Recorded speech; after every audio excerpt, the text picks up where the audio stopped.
जिस परमेश्वर ने पृथ्वी और उसकी सब वस्तुओं को बनाया, वह स्वर्ग और पृथ्वी का स्वामी होकर हाथ के बनाए हुए मंदिरों में नहीं रहता, ना किसी वस्तु की आवश्यकता के कारण मनुष्यों के हाथों की सेवा लेता है, क्योंकि वह स्वयं ही सबको जीवन और श्वास देता है। बाइबल में लिखा उसने एक ही मूल पर मनुष्यों को बनाया। यहाँ पर जातियां शब्द यूज हुआ होगा, लेकिन वो मैं बाद में बताऊंगा यहाँ ऐसे यूज क्यों हुआ है। वो इसलिए ताकि समझाने के लिए, इसलिए ट्रांसलेटर ने ऐसा शब्द यूज किया, लेकिन मनुष्य ओरिजिनल ये शब्द है मनुष्यों को।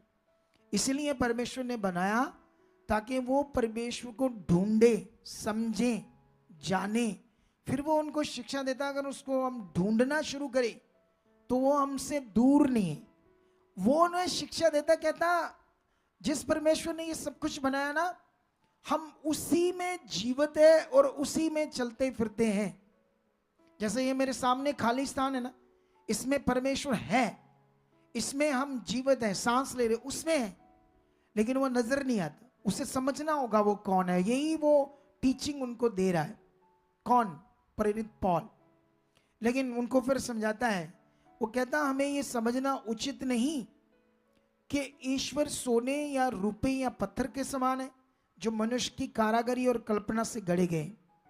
कितनी बड़ी बात करता है उनसे।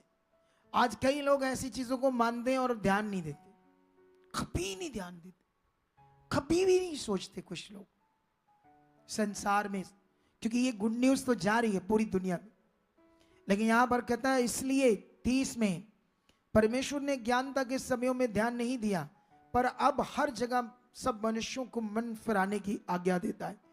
परमेश्वर कहता है प्रेरित पौल को जब उसने वचन दिया तो अज्ञानता के समय में उसने ध्यान नहीं दिया, लेकिन उसका जब ज्ञान पृथ्वी पर आया, जीवन का ज्ञान, वो प्रोसेस पूरा हुआ, वो सॉल्यूशन पूरा हुआ, तब उसने ध्यान दिया, अपने लोगों को खड़ा किया, चुना मुझे, लाखों सेवकों को। अब उसका काम बढ़ रहा है, तुम भी चुनेंगे और तुम्हें भी इस परमेश्वर के राज्य में बढ़ना होगा।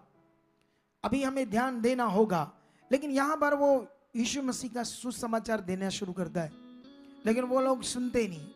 लेकिन सुनते हैं कुछ लोग, जो सुनते हैं वो विश्वास करना शुरू करते हैं। लेकिन उसके बाद ये मैंने जो विश्वास करने वाले लोगों की लिस्ट भी लिखी हुई है नीचे 32 और 33 और 34 में, तुम इसे पढ़ सकते हो बाद में, कितने लोगों ने विश्वास किया है सच्चे ज्ञान को सुनकर।